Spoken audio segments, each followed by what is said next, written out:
Tenido este canal de YouTube Nelter de la Cruz, por ahí no se les olvidaron su like, abajo la campanita, pues ya empezó la mañanera. Las preguntas, vámonos con todo. Arturo Pavón, Beatriz Contreras, compañera, Pues y Ramsés García.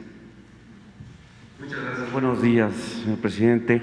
Arturo Pavón, corresponsal del Chapucero Network, aquí en la Ciudad de México.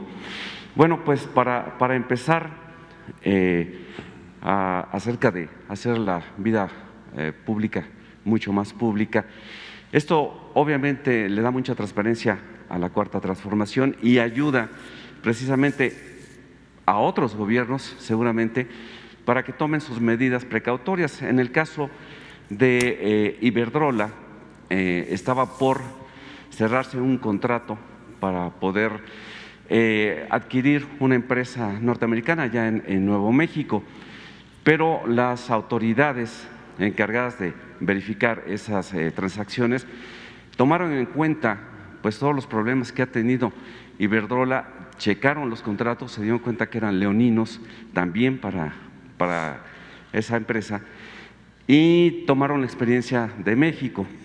¿Qué opinión tiene usted acerca de esta situación? Bueno, yo pienso que se deben de revisar los contratos o acudir a denuncias judiciales. El periodo neoliberal se caracterizó en el mundo y en México por beneficiar a los llamados hombres de negocios, que no son más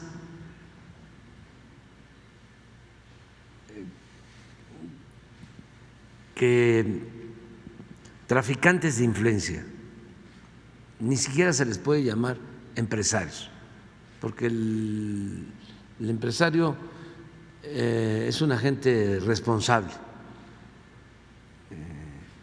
Incluso hay empresarios de toda la vida, sus padres fueron empresarios, sus abuelos fueron empresarios, hay una ética empresarial de por medio. Lo que sucedió en el periodo neoliberal es que surgieron supuestos empresarios, más bien traficantes de influencia. Yo les comentaba de un caso de cuando Salinas decide entregar los bancos a sus allegados y le entrega un banco a alguien que no había sido banquero, nunca. Y la expresión de esta persona fue: ¿y yo que soñé con robarme un banco y ahora me lo entregan para que yo lo maneje? Pues estos traficantes de influencia, con la complicidad de los gobernantes, hicieron su agosto, se dedicaron a robarle al pueblo, porque hay que llamar a las cosas por su nombre. Antes hasta nos hacían creer de que el ratero era el que se robaba una gallina, un pavo, la ropa que dejaban tendida en el patio, los cilindros de gas, la bicicleta, el que se robaba una bolsa en el mercado. Eso eran los rateros. Y los grandes ladrones corruptos ni siquiera perdían su respetabilidad. Al contrario, hasta se les decía a los hijos, estudia para que cuando seas grande seas como don fulano, un reverendo ladrón. Todo esto se veía normal. Entonces, ¿qué fue lo que hicieron durante el periodo neoliberal? Saquear, robar. ¿Qué no es corrupción el que una empresa, un banco, no pague impuestos? ¿Qué no le está robando al pueblo? Imagínense si a una empresa le condonan 20,000 millones de pesos, pues esa cantidad ya no ingresa a la hacienda pública, no se puede utilizar para impulsar la educación, para garantizar el derecho a la salud, para promover el desarrollo, para combatir la pobreza. Ese es un robo vil. Entonces, lo de Odebrecht era eso. Llegaban, sobornaban a los funcionarios, los convertían hasta en sus empleados y obtenían contratos jugosísimos, pero no solo contratos. En el caso de Odebrecht, cuando se hace esa planta de etileno, les empiezan a devolver el IVA cuando empiezan a construirla, de modo que con la devolución del IVA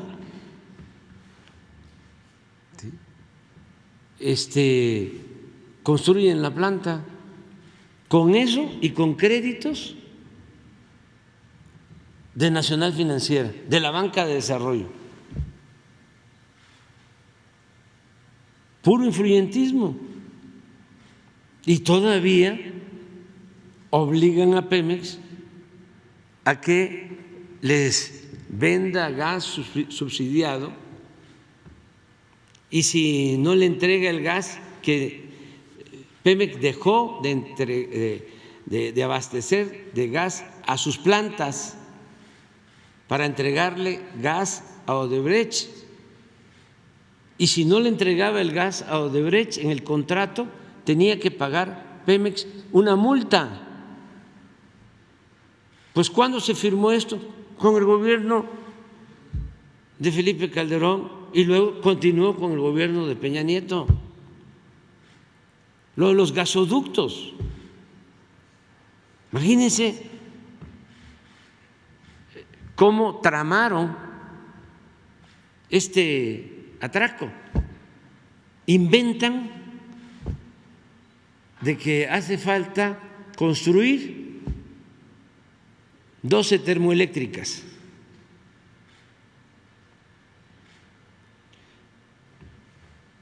Y para abastecer de gas esas termoeléctricas hay que construir gasoductos, traer el gas de Estados Unidos, comprar el gas de Estados Unidos.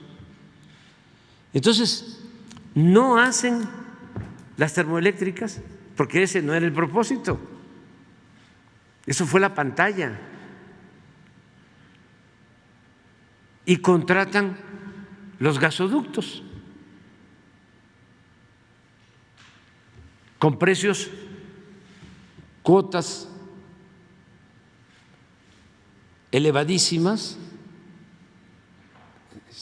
3, 4 veces más del costo del mercado,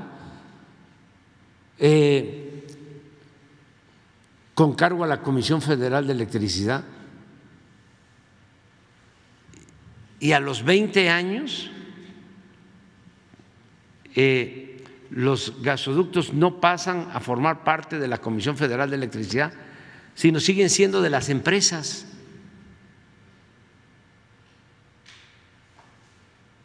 Qué maldito Borolas. ¿Cómo autorizan eso? Peña, maldito. No hay acuerdo del Consejo de la Comisión Federal de Electricidad. Totalmente irregular. Eran atracos. Lo mismo en el caso de los reclusorios.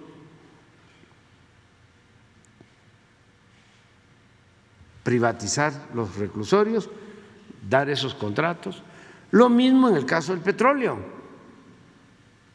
¿No se acuerdan de que entregaron 110 contratos a particulares para extraer petróleo con la llamada reforma energética, con el compromiso de que iba a llegar inversión extranjera y que además iba a aumentar la producción? Llevamos 6 años, 5 o 6 años de aprobación de esa reforma. No han invertido nada. ¿Saben qué hicieron? Que recibieron también por influyentismo los bloques en tierra, en aguas someras, fundamentalmente, recibieron las concesiones y ya las vendieron y no han perforado un pozo. Hijos de eso. Hablaban de que íbamos a estar a estas alturas extrayendo 3 millones de barriles diarios. No han extraído ni 20,000 barriles diarios. 1 o 2 empresas de los 110 contratos. Todo lo demás fue especulación financiera. Porque recibieron los contratos, vendieron hicieron grandes negocios, todo esto al amparo del poder público. Pues es lo de la industria eléctrica. Cárcel, no los quiere meter. No quieren dejar de robar. ¿Qué es lo que hizo Iberdrola y Claudio X González y el señor Fernández de los Oxxos y los de Bimbo? ¿Qué? ¿Es negocio legal o fue tráfico de influencia? Claro que fue tráfico de influencia y les debería dar vergüenza y deberían de estar arrepentidos y ayudando a que saquemos adelante a la industria eléctrica nacional. No les importa. Porque con sus decisiones, pensando de manera individualista, egoísta, solo con el afán del lucro, estuvieron a punto de quebrar la Comisión Federal de Electricidad y generar una crisis gravísima de incrementos de tarifas de luz para la gente, lo que está pasando en España, lo que está pasando en otros países. Y todavía quieren mantener el caos, el desorden, que ellos por la ambición al dinero provocaron. Claro, con la anuencia, con la protección de autoridades irresponsables y corruptas. Entonces, lo de Odebrecht, regresando, pues tienen que entender que son otros tiempos. Hay 2 posibilidades. Una, un juicio en contra de las empresas y es demostrable de que actuaron con ventaja, que sobornaron autoridades y que ni siquiera son contratos legales. Pero eso implica, porque también no es nada más México, es un sistema de corrupción de dimensiones mundiales, implica ir a tribunales internacionales que están totalmente controlados por ellos mismos, por despachos de abogados famosos que están al servicio nacionales. Es como un gobierno mundial. Entonces, ese es un camino, irse a los tribunales internacionales a sabiendas de que no se va a ganar. Desgraciadamente, se favorece el interés privado y no el interés público. Y el otro camino es, a ver, vamos a revisar los contratos. ¿Qué es lo que estamos haciendo en el caso de los gasoductos? No es solución de fondo, pero es enderezar entuertos. Lo de los contratos de Odebrecht, entonces ya se arregló de que no se le tenga que vender gas de Pemex subsidiado, que ellos consigan el gas para su planta a precio de mercado, que no haya subsidio. Ya se arregló de que no haya multas. Esa es la otra opción, como en el caso de los reclusorios, pues un descuento del 15%,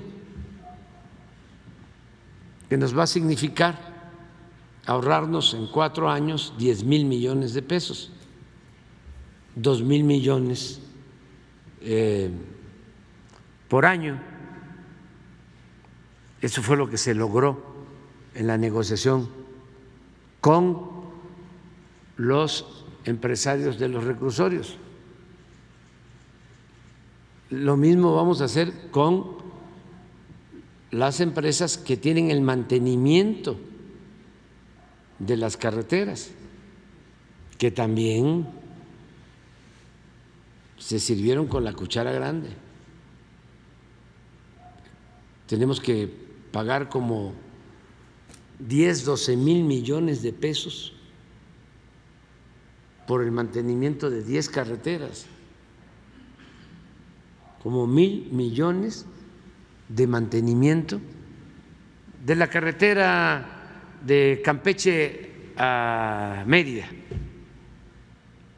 1,000 millones. Entonces vamos a revisar eso, porque hacen falta los caminos de la montaña de Guerrero. De ahí va a salir, porque van a tener que reducir esos cobros excesivos. Pero todo esto se daba porque el gobierno estaba al servicio de grupos de minorías. Y que conste, no estamos en contra de los empresarios, porque lo que sucedió con el neoliberalismo es que de repente aparecieron banqueros,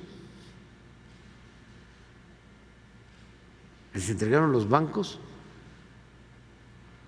a quienes no tenían ninguna experiencia en el manejo de bancos, nada más que tenían agarraderas, si acaso habían trabajado en casas de bolsa, pero no eran banqueros. Eso sí, muy cercanos al régimen. En aquel entonces muy cercanos a Salinas. Entonces lo de Odebrecht, pues es eso, ojalá y se termine por completo la corrupción. Yo estoy convencido de que eso es lo que nos va a llevar al renacimiento del país. Ya estamos viendo los resultados. Ayer dieron a conocer datos. México sigue siendo el principal socio económico, comercial de Estados Unidos. Nos estamos recuperando y le da confianza al inversionista el que no haya corrupción, el que haya un auténtico Estado de Derecho. ¿Cómo era antes? Iban a licitar una autopista, ya se sabía de antemano quién iba a ganar, ya sabían cómo se llamaba la empresa esta, OHL, esa ganaba a todos, le ganaba hasta Slim. Ya una vez comenté aquí que se pillaron a Slim en una licitación, participó OHL, creo que fue en el segundo piso, no, en una autopista de Atlacomulco. No, la autopista esa de Atlacomulco, hacia la Ciudad de México, y quedaron las dos empresas, OHL y la de Slim, creo que es Ideal, se llama la empresa, y la descalificaron a la de Slim, aún cuando presentó mejores precios, cobraba menos, y en el dictamen se estableció, a ver si un día conseguimos ese dictamen, por ahí lo debo de tener, porque es histórico.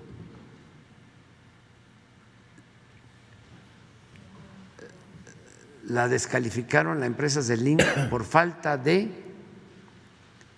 solvencia económica.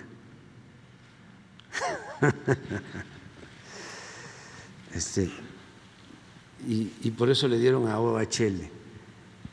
Pero así, en el sexenio de Calderón, Repsol, y todas españolas, yo no sé por qué,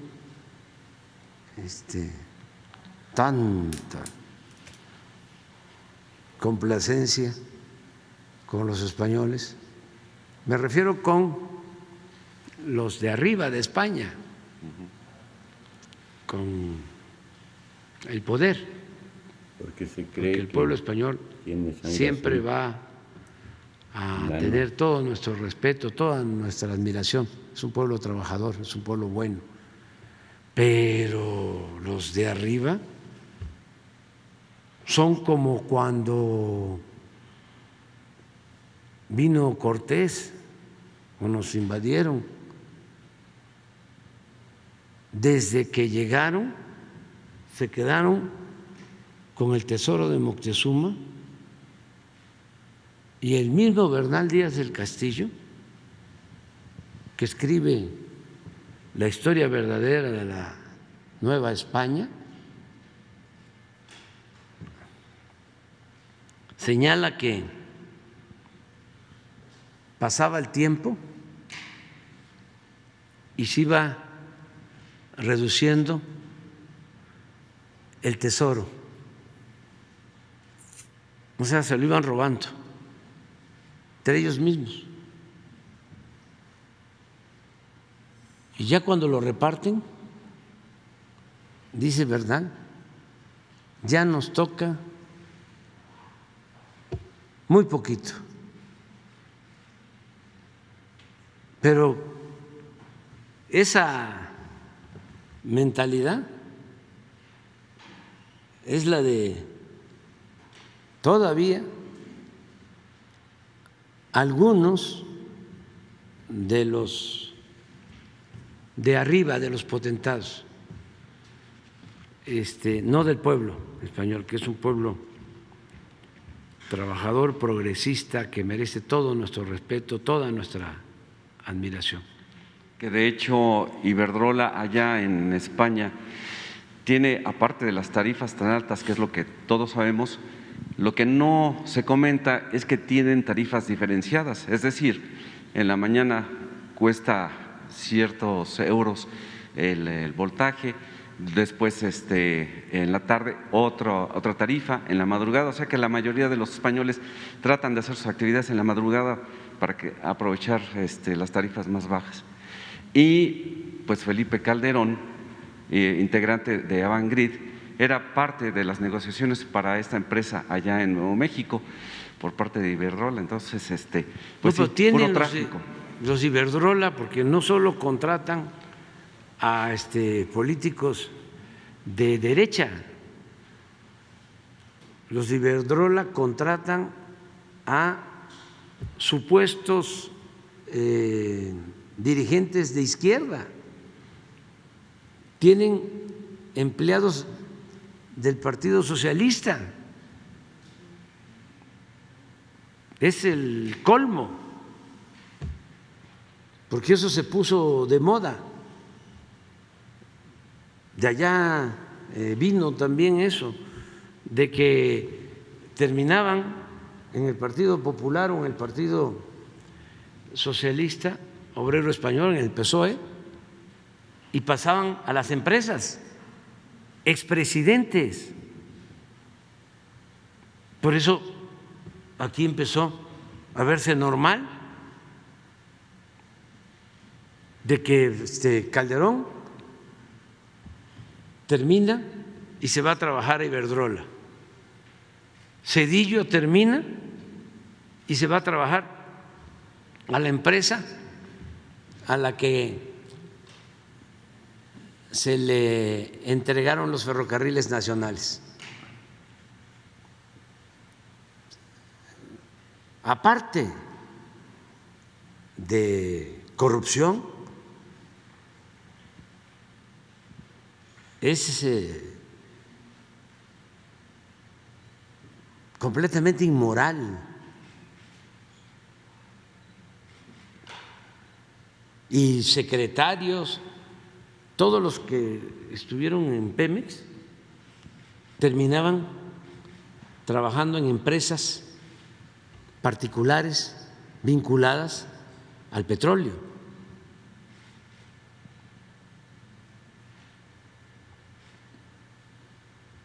Y todavía defienden el punto. Hace como 3 días dijo el expresidente Fox que lo mejor era privatizar. Sí. ¿Qué es privatizar? Hay que verlo en el diccionario. Calaca. ¿No tienes el diccionario? Convertir.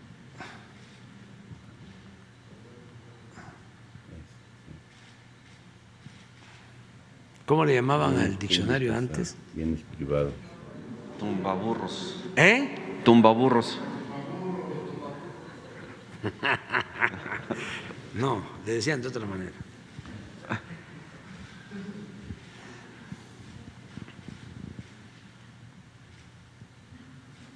Por cierto, presidente, si se recuerda, cuando nos dio la explicación la Secretaría de Energía sobre lo que es la propuesta que usted envió al Congreso, iba a haber un informe para ver si realmente había sido viable durante todos estos años el horario de verano.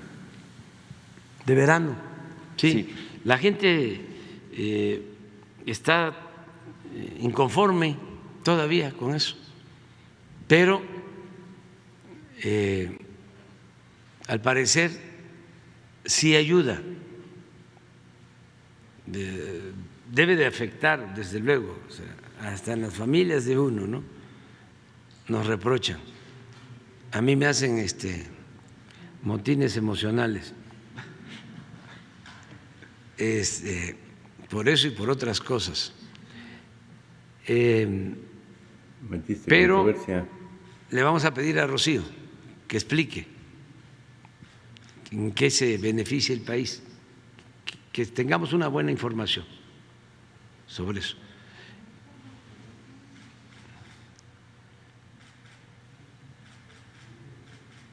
¿Sí está?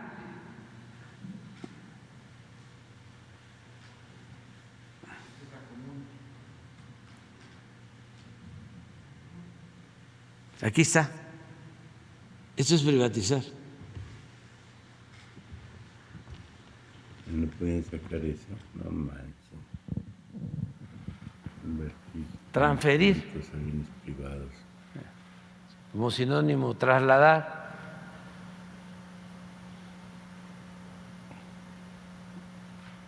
Entregar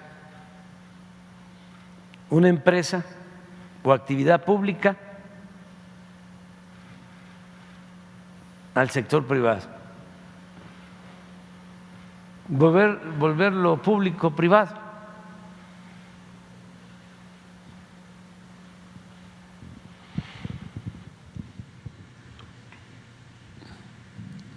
Muy bien, presidente, muchas Y ya gracias. les dejo de tarea que no, mejor no.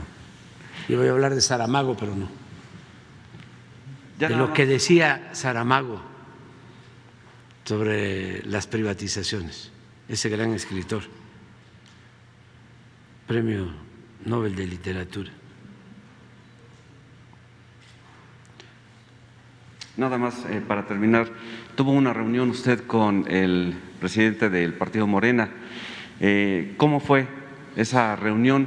¿Qué opinión tiene acerca de la postura de Morena sobre la revocación de mandato? Si es posible que pueda hablar de ello, ya ve que el tribunal pues ya empezó también a ponerse de pestañas. Ya revisé o se hizo la consulta y puedo hablar de lo de la revocación del mandato,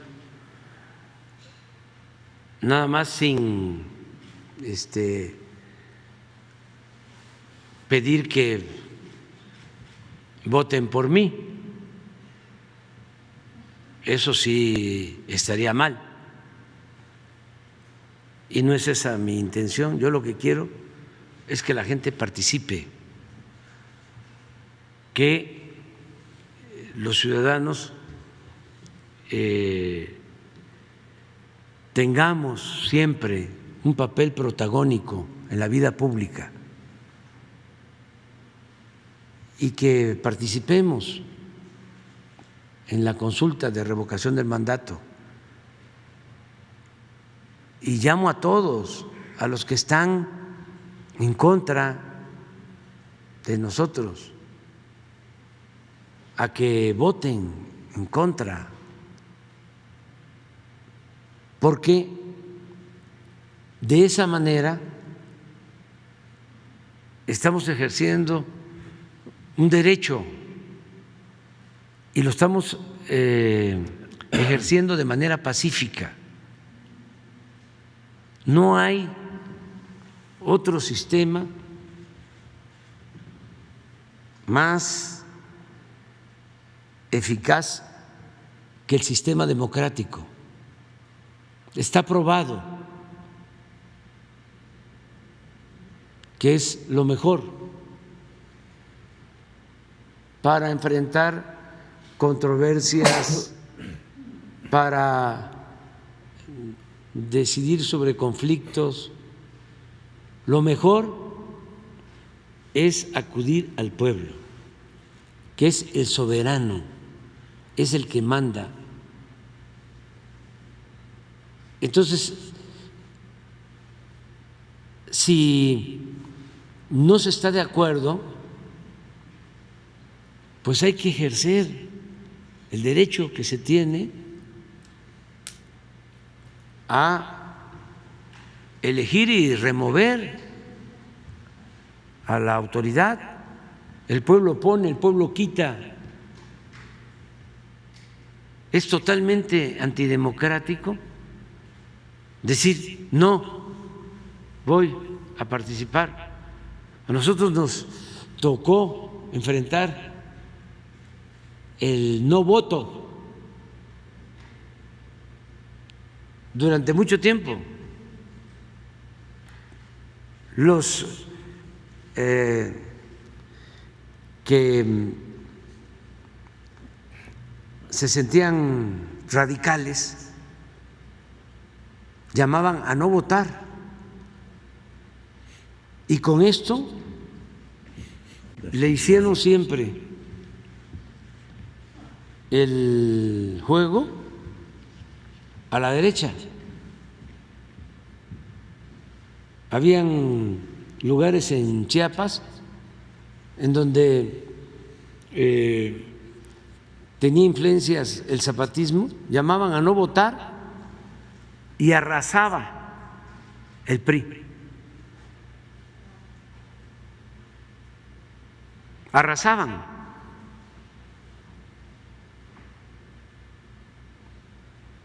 Claro, todo esto acompañado de un discurso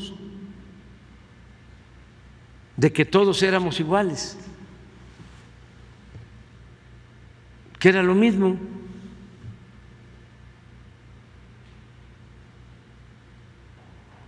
Esto lo hacían organizaciones sociales, pero también organizaciones de la llamada sociedad civil.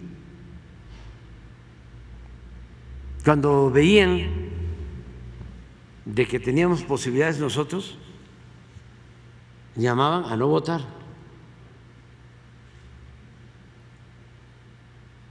Hasta en la última elección del 18, no votaban. Y supuestamente eran posturas muy radicales, muy revolucionarias, cuando lo que se estaba haciendo era mantener el régimen de corrupción. Entonces, ahora el bloque conservador, en vez de llamar a votar, que participe la gente, están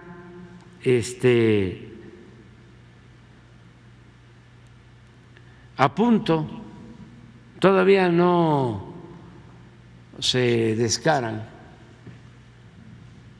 por completo, pero no tarda y van a salir a decir de que es una farsa, que cuesta mucho dinero, que es innecesario, cuando ya está en la Constitución. Y además tiene que ver con la democracia. Son demócratas cuando les conviene.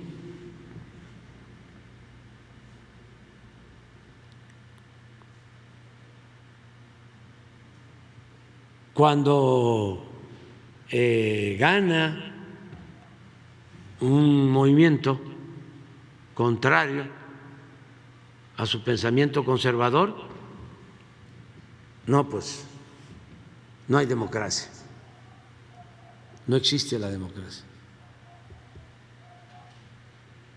Ojalá y todos participemos, porque para que sea vinculante tiene que votar el 40% de los ciudadanos empadronados. Sí, pero Morena. El 40%. Esto es, tienen que participar alrededor de 38 millones de ciudadanos.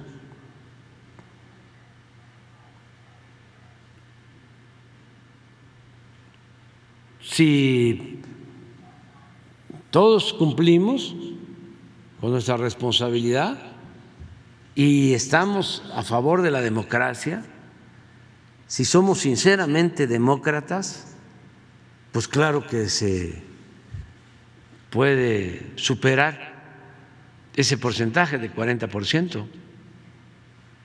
Y también decirles a los adversarios, a los conservadores, que si no se llega al 40% y yo pierdo, si la gente dice mayoritariamente o porcentualmente son más los que quieren que yo me vaya, me voy, aún no cumpliendo el 40%. Porque ¿cómo voy a gobernar sin el apoyo de la gente? ¿Qué hago sin el apoyo del pueblo? ¿Cómo enfrento a la mafia del poder sin el pueblo? Tengo muy clara la enseñanza en la historia de lo que fue la canallada que le hicieron al presidente Madero, que se quedó solo, no logró un acuerdo con los campesinos porque se rodeó de no entendió, a pesar de ser un hombre bueno, pura gente rica, le dio los puestos. Justo, no entendió la importancia que tiene la tierra para los campesinos y se esmeraron los adversarios en separarlo de Zapata y de otros dirigentes y se quedó con muy buenas intenciones porque realmente era un demócrata. No ha habido un presidente como él, con tanta vocación democrática, con tanta devoción por la libertad, pero no tenía base social, no estableció un acuerdo con el pueblo raso y por eso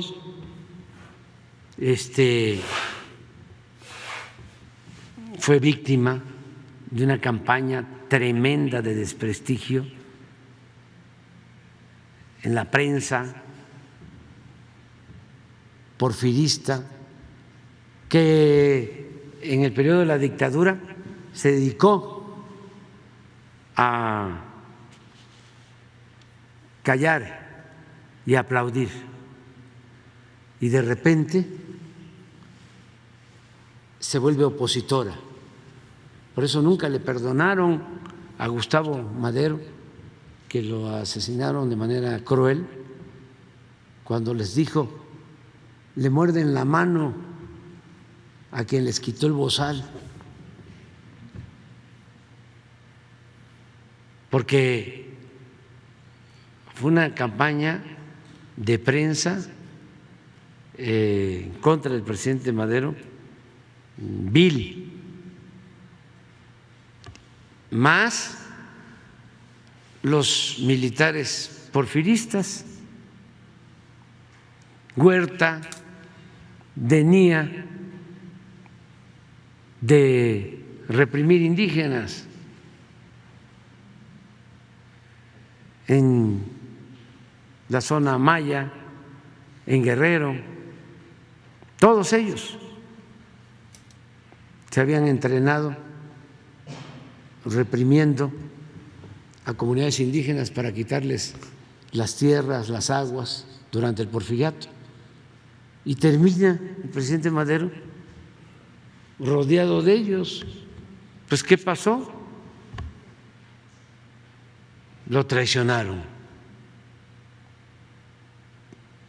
porque no contaba con el respaldo del pueblo. Entonces, nosotros sabemos eso. Como decía el presidente Juárez, con el pueblo todo, sin el pueblo nada. ¿Para qué voy a estar aquí si no tengo el apoyo del pueblo? Solo de florero, solo de adorno, solo para que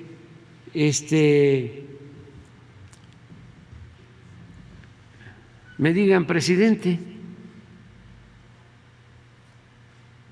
Señor presidente, ¿cómo está? ¿Qué horas son, señor presidente? O que yo diga qué horas son y que me digan las que usted quiera que sean, señor. ¿Solo por eso? No. Aquí estamos para transformar, para llevar a cabo un cambio verdadero. Para eso estamos. Y si no es con el pueblo, no se puede. ¿Ustedes creen que se puede llevar a cabo un cambio, una transformación con la prensa? ¿Con los empresarios? ¿Con los políticos corruptos? No, el cambio se puede llevar a cabo y se está llevando a cabo la transformación con el pueblo. Ellos son los mexicanos, millones de mexicanos, los que están impulsando la transformación del país. Si no, ya el Reforma y el Universal y las televisoras y las estaciones de radio, los columnistas, los intelectuales orgánicos, ya nos hubiesen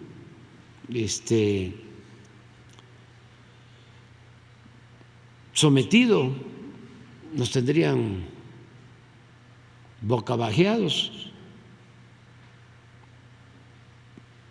Pero no, es la gente. Por eso, atender a todos, escuchar a todos, respetar a todos, pero darle preferencia a la gente humilde y por el bien de todos, primero los pobres.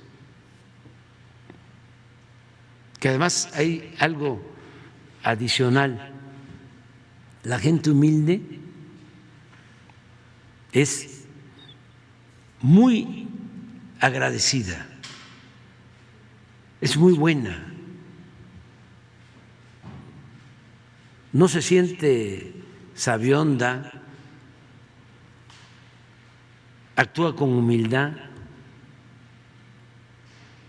Al otro día decía yo de que se vacuna a una gente de clase media, no generalizo,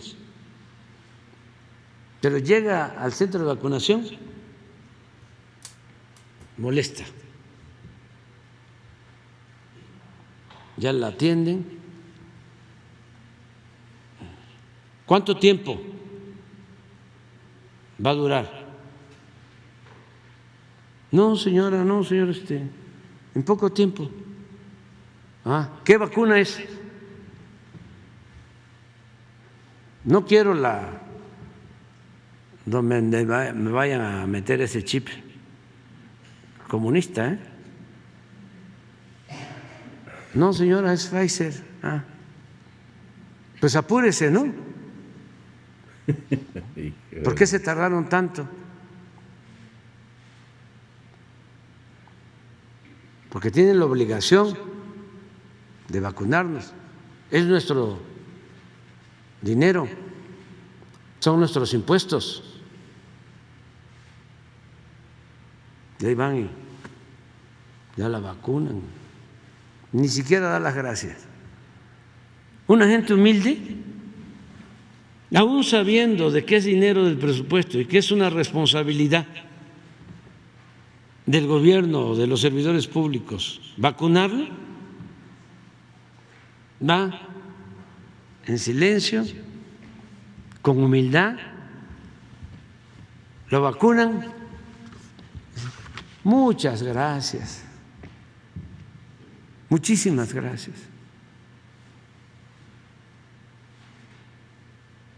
Y gracias, y gracias, y gracias, y bendiciones. Ojalá, ¿sí? Y entre más arriba estemos en la escala social, en la escala económica, no olvidemos la humildad. Es más, pensar que el poder es humildad. Entonces, ya me tengo que ir. Ya, quedan pendientes las otras dos. Bueno, me tengo que ir.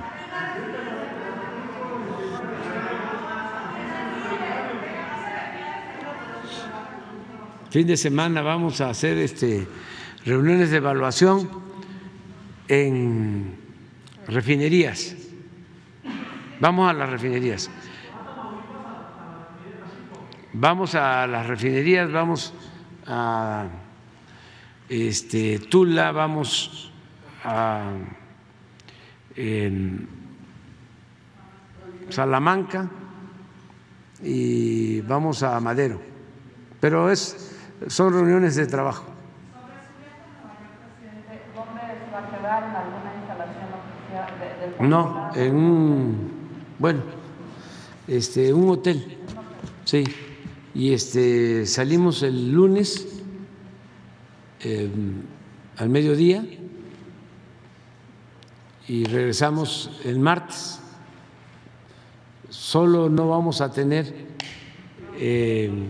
conferencia el martes aquí, pero invito a la gente a que esté pendiente porque vamos a presidir el Consejo de Seguridad de la ONU el martes y se va a procurar que se transmita lo que va a suceder en esa reunión. Va a ser a las 10 de la mañana de Nueva York. No sé cómo está el horario. También va a ser grabado, porque sí, va a ser desde la ONU. Voy a grabarles ahí y se va a transmitir en vivo el mensaje. No, me van a grabar y se va a estar pasando en un enlace en vivo. 2 horas de diferencia aquí. O sea, aquí va a ser a las 10. O sea, va a ser a las 12 de aquí. A las 8. A las 8. Y va a ser a las 10 de Nueva York. Bueno, nos vemos entonces. ¿Cómo? Vengo de Oaxaca. ¿Puedo estar nuevamente en el Sí, sí, ¿cómo no? Sí, sí, nos quedan pendientes Beatriz y Ramsés, y quedas pendiente tú. Bueno, no se les olvide darnos apoyo, darle like a la campanita.